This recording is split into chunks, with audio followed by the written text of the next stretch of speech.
Well, hello, good evening, everyone. We are back, Elson Munford and I.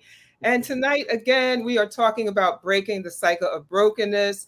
We had an incredible conversation a little over a week ago. We got so much feedback that we just wanted to come back and we want to continue the conversation tonight. So, tag a friend, share the live, like, share. You definitely want to have other people come on and engage in this conversation together with us. Such an important topic. But hey, say hello to my partner in this work, Elson Munford. Hello, Dr. Carla. Hello, social media world. Glad to be here again. And yes, we're talking about breaking the cycle of brokenness. Why? Because you need to break it. You don't want to stay stuck in your life.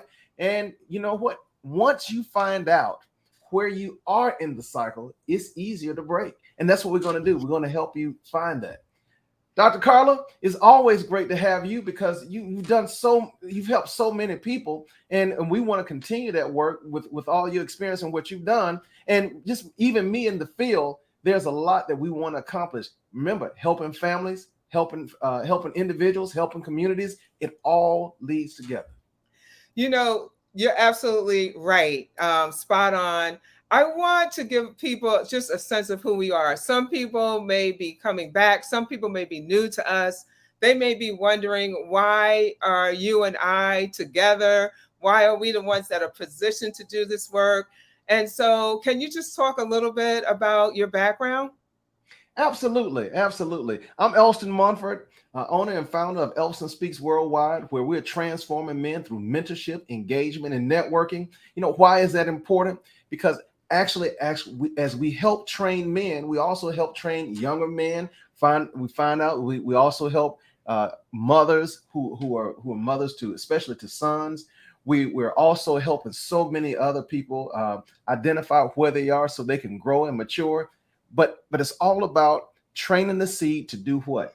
To help the next generation. So that's why it's so important. And that mentorship is so important because there's a guide to it. There's so much, even as me as a father, that I know because I've raised two wonderful sons and they still call on me. As a matter of fact, even before tonight's call, one of them called me, my oldest called me, hey, he said, Dad, I just want to ask your opinion. So what does that really mean? That mentorship actually helps form a great relationship. And that's one of the things that we want to help. That's a part of brokenness in which a lot of people don't have healthy relationships. But that also leads to another thing, which we do have. And one thing that helps relationships is having proper engagement. It's not enough just to be proximal or in other words, just being a geographical location with somebody. That's proximity. But when we talk about engagement, we actually get a chance to listen to each other, have a conversation, have quality and meaningful conversation. I always say, have an environment just like the kitchen table where you're actually able to get back together. A lot will come, a lot of the discoveries, a lot of questions will be answered. But it also actually helps you do a lot of networking. One of the things I enjoy as being a dad is I get a chance to network with my son, whether it be in business, whether it be in the marketplace, just having fun. And that could be you as well. And that is a sign of breaking a bad cycle or breaking a cycle that leads you broken. Instead of being broken, be cheerful, be happy, be prosperous. Okay, so I'm over here taking notes, okay? As you are talking, because I'm like, wait, we coming back to that. We coming back to that. We coming back to that. Because you're already dropping a number of things that are really important for us to take a look at and drill down on. Um, as you were just giving a little bit about your background, for those of you who may be new to me, you're not familiar with me, my name is Dr. Carla Cook, and I'm a global psychologist. What does that mean?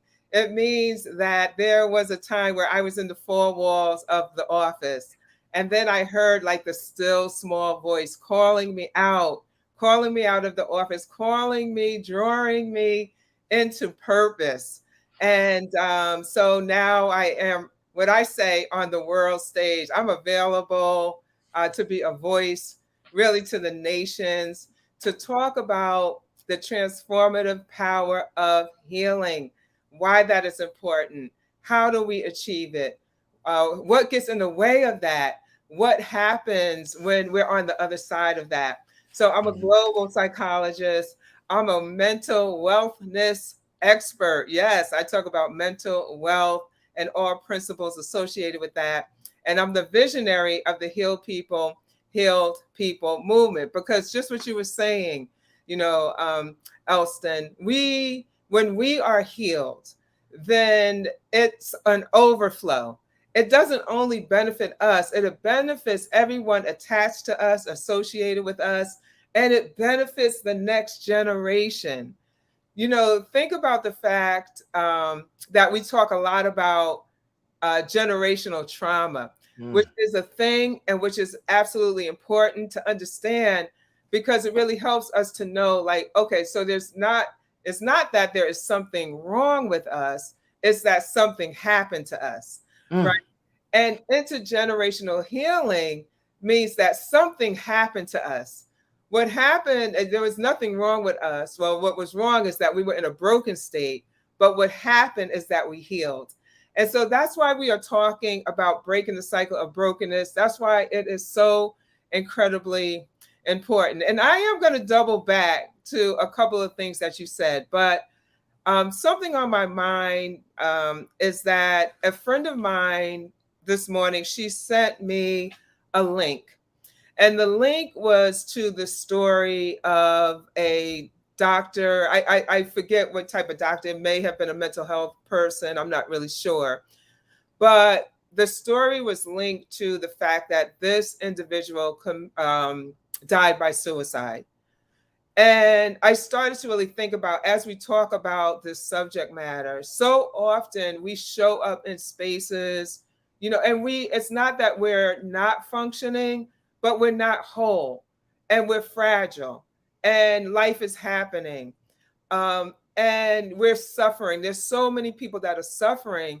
And where are we having those conversations about how we begin to transform, right, our suffering?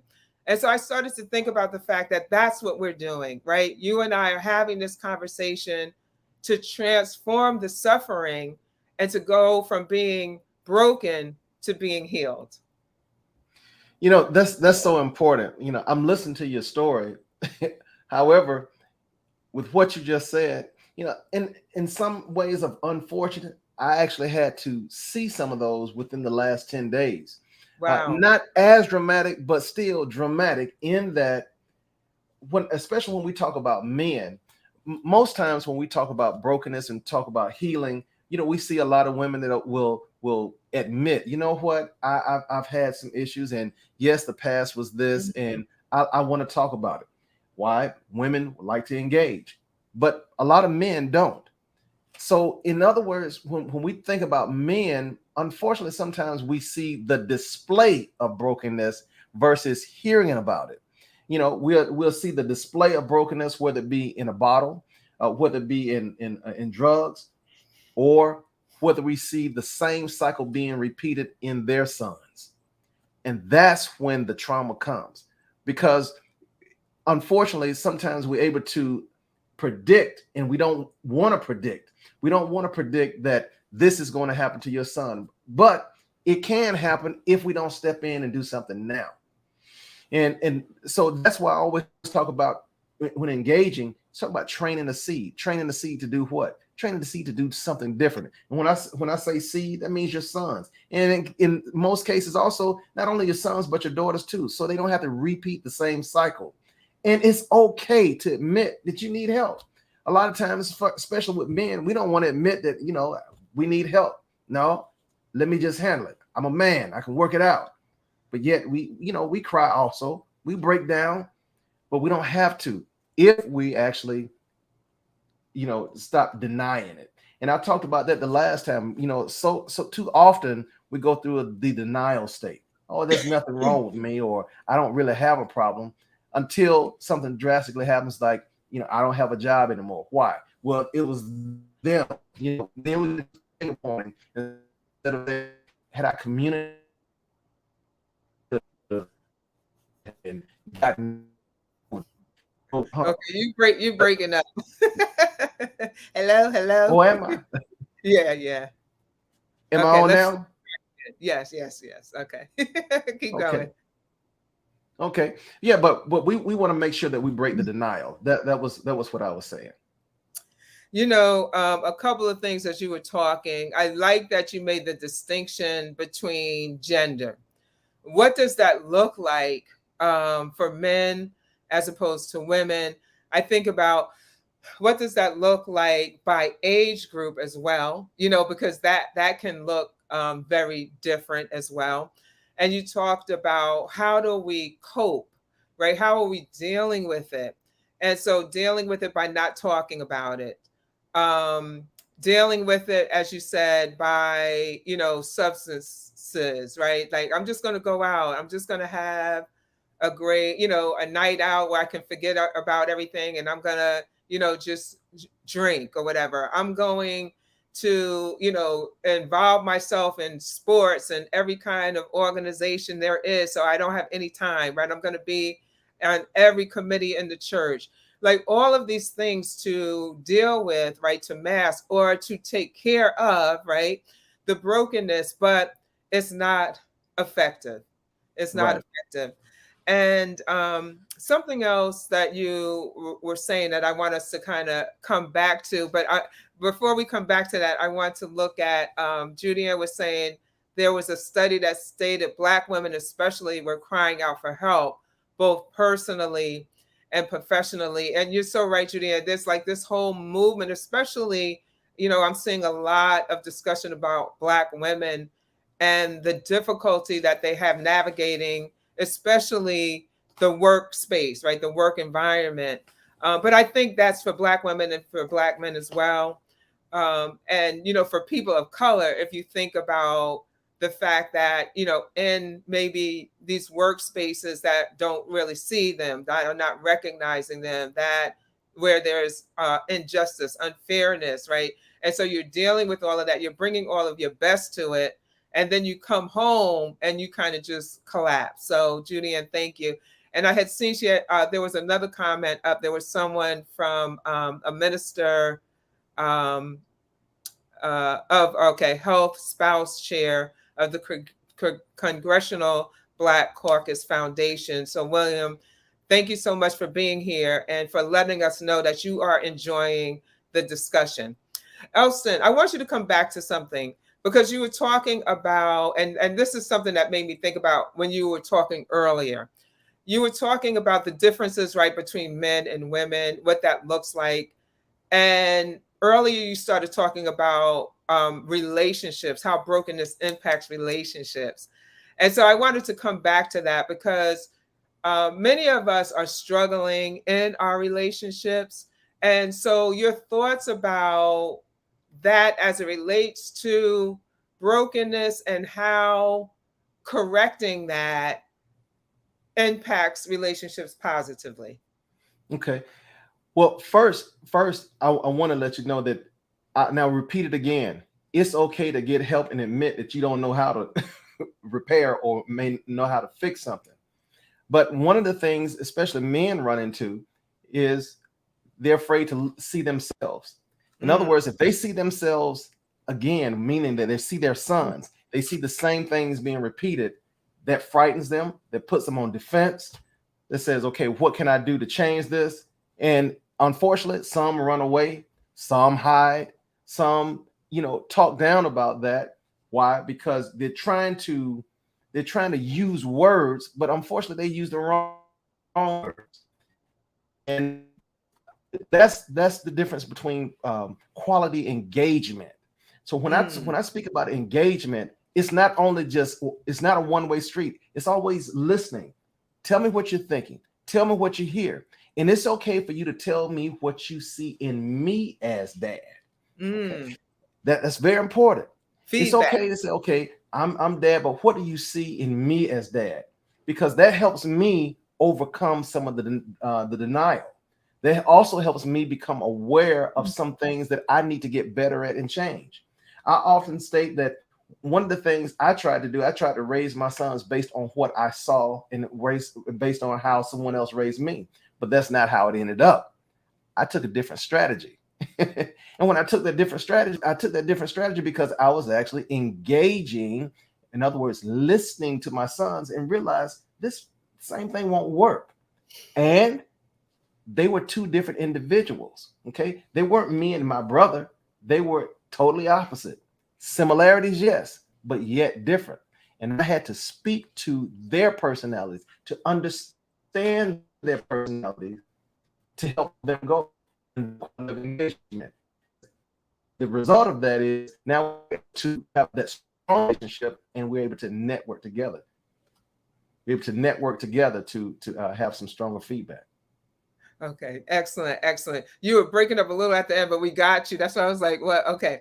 So I like what you said. When you started talking initially about men again and about the fact that they're maybe like won't look at themselves. And I thought about the human tendency, right, to avoid pain. We don't want to experience pain, and that's a normal thing, right?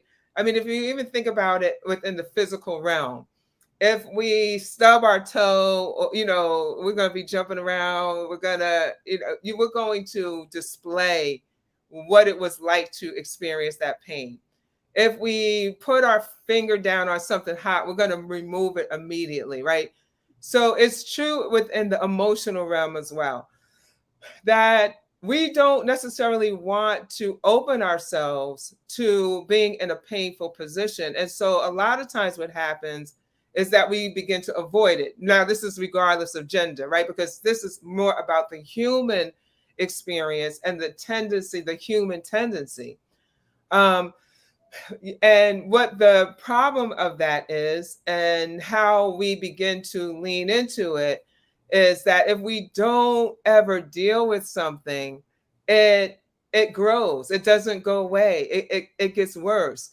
If you have an infection, you have to take an antibiotic, because that infection over time, it can kill you, right? So you have to deal with it. And I know it's an extreme example, but I think about the fact that many of us are walking around and we are emotionally dying, or we are like in an emotionally dead place. And so part of our agenda, as we have this conversation about breaking the cycle of brokenness, is to interrupt the pattern, to interrupt our tendency to sit in a space of denial, like you talked about, a space of, I'm not going to look at this. I don't want to look at this. I'm going to do everything to avoid this. I'm going to engage in happy stuff, right? So this does not come up for me. And until we really disrupt that, until we interrupt that, then we're going to continue in that pattern. So that's why it's so important to have this conversation. Absolutely, absolutely, and it needs to be done on a consistent basis. I want to really give everyone a challenge. Those of you that are still privileged to have your children at home, I offer you a challenge. Have at least one meal next week around the dinner table without cell phones. Leave your phones, put them in your room, and just have a conversation. And really write down how it goes. You'll be surprised. Growing up, we used to come to the table. We used to hear. We used to have conversation. We used to engage. But most people don't even have a meal together. They don't even know each other. They're dwelling together, but they're dwelling amongst the unknown. So I would say, have a meal together, undistracted. When you just talked about coming to the table, I want us to come to the table together and have this sense, or have this conversation about brokenness, about what's eating us, right? While we're eating, we're eating food, but what is eating us? What is happening in our own lives that we don't talk about, that we maybe are struggling with when nobody is around, or one or two people may know, or we feel embarrassed to share because we feel like we're alone in it, right? So this is the challenge. can we have this conversation collectively together? Can we come to the table and talk about what it means to break the cycle of brokenness? And how do we do that? Well, I'm glad you asked. We actually have a webinar that's going to be coming up. This is a one-time only free webinar on Thursday, July 27th at 7 p.m. Elston and I are going to be there. We're going to be available for you. The link is being dropped in the comments. I'm on Instagram over here. So in Instagram, the link is in my bio to go and to register for this webinar. Now, this is for everyone, okay? Men, women, young adults, older, seasoned individuals, middle age, That's right. That's Oh, right. we want Everyone. everyone, just like at the dinner table, right? We want everyone to come to the dinner table and get involved in this conversation.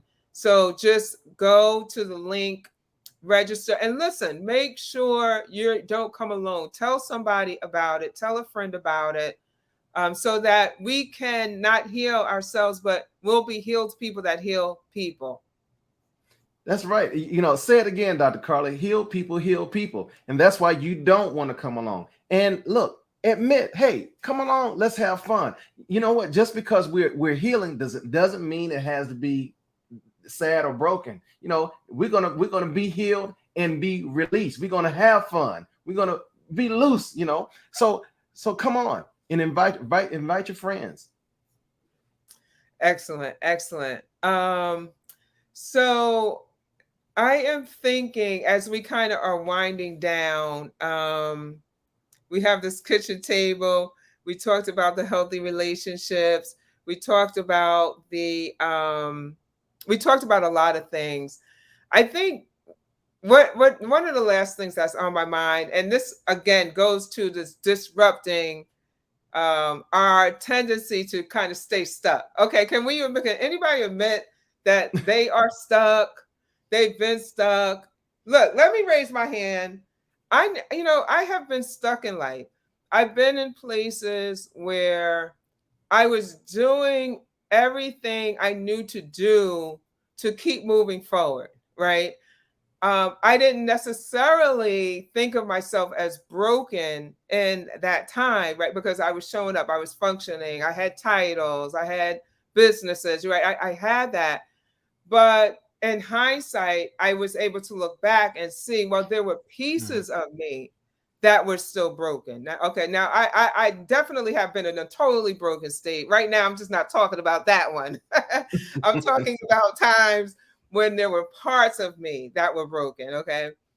And so I'm just kind of thinking about that, because sometimes because we are resilient, right? And that is a human tendency as well. We keep pushing, we keep making it happen, and we don't necessarily recognize or take the time to stop and take care of the parts of us that really need to have the help, the parts that are really still getting in our way, right? But we are kind of masking them or going around them or compensating from them.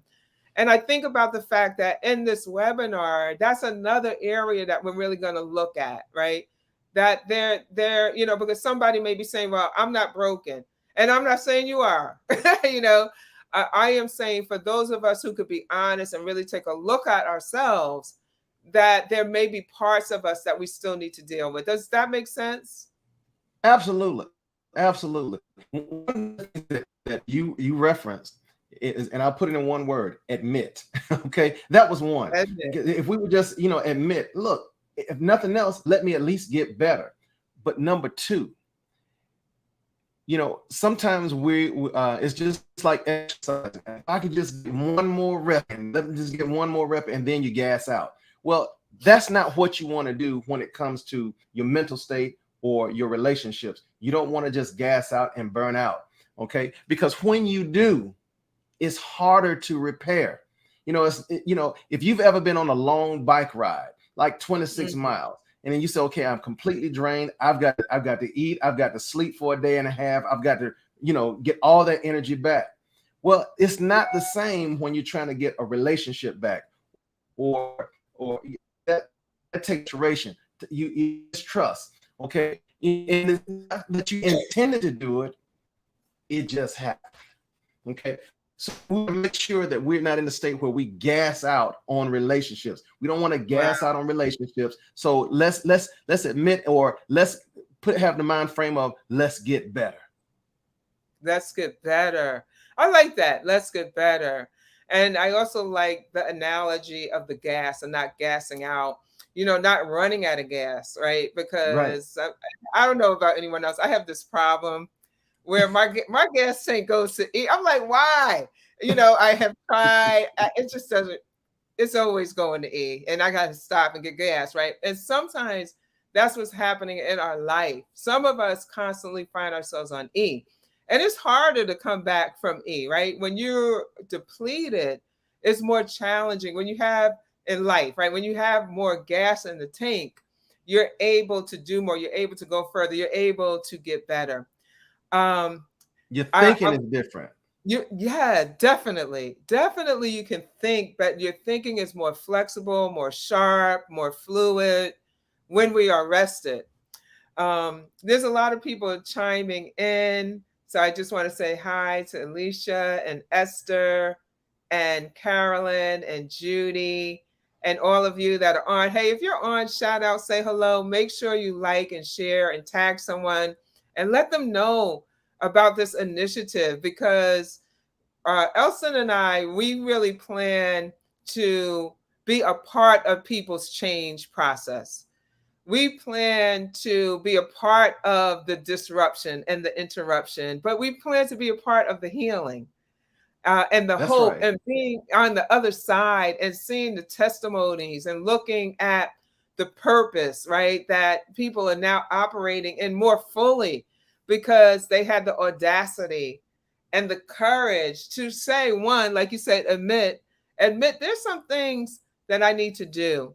And then secondly, take the steps to do it. Listen, Elston, there's a quote that I love by John Maxwell. And he says, we change for 4 reasons.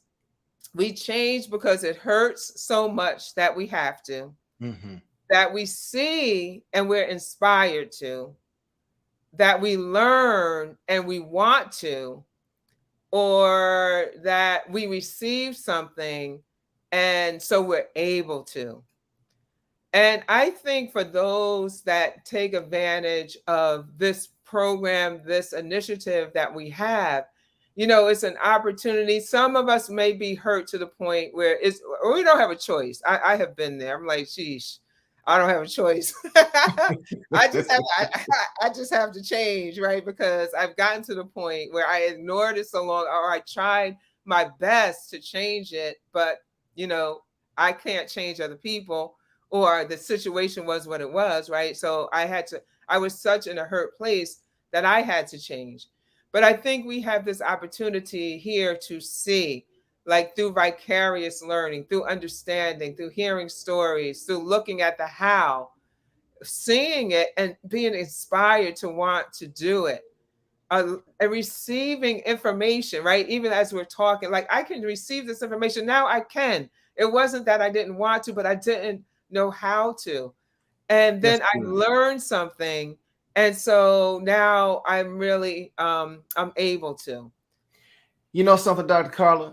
And that's one of the greatest parts of being where we are right now. You see, we know what it's like to be in the broken state.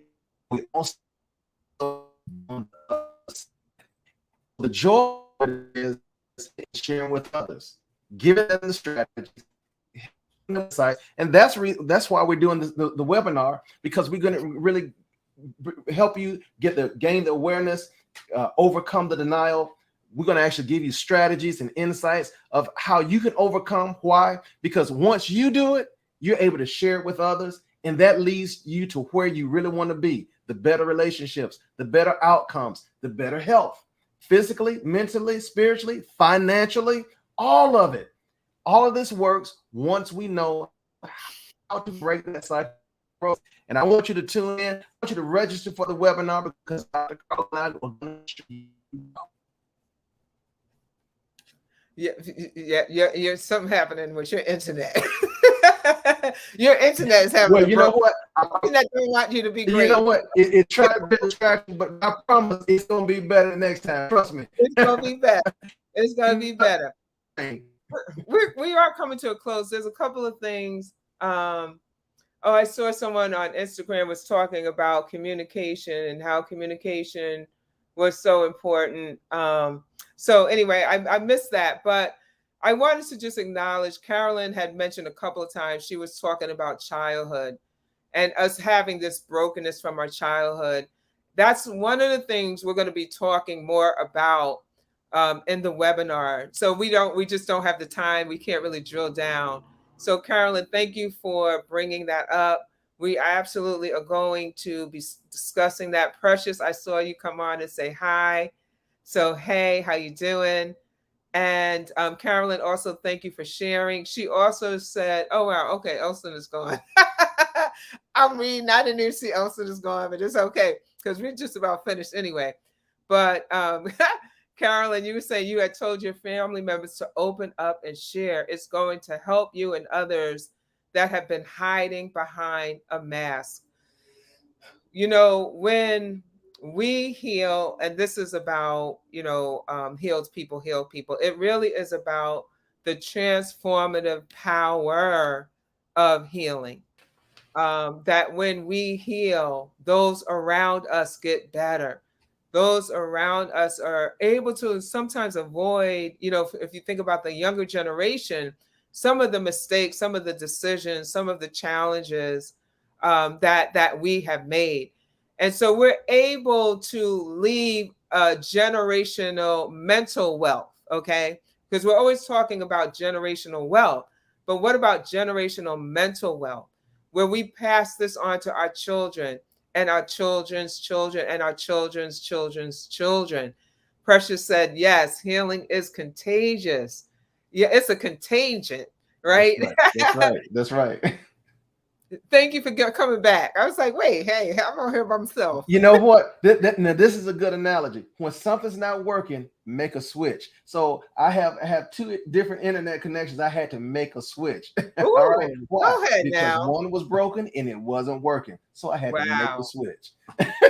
I love that. So you can do the same. It happens. Okay, I'm not hurt. I'm not bad. But you know what? I've got a life. I got a purpose, and I got to get the information through. So we had to make a switch. Same thing is in your life. Your life is precious. You got a purpose. So make the switch. Why? So we can make better connections.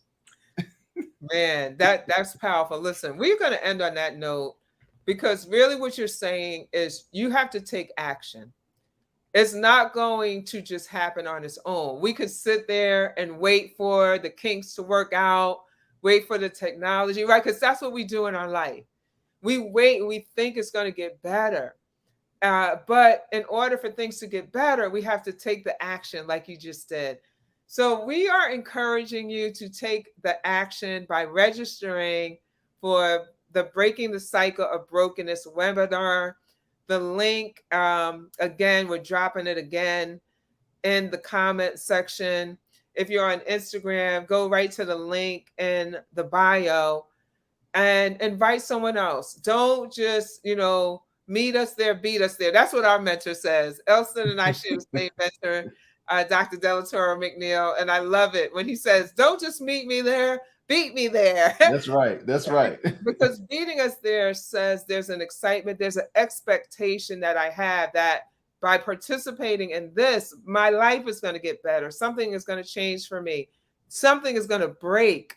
That's going to release me into my next in a way where I show up powerfully. So I believe that's it for us tonight. I want to thank each of you for being on, hanging out, asking questions, participating, sharing your thoughts with us. And make sure, again, you share this out so other people can participate and other people can be a part of this initiative. Thank you so much, Dr. Carla. I appreciate you having me as your partner. And we look forward to those that are registering for the webinar. It's going to be on July 27th. We're going to have a powerful time. You don't want to miss it. Good night.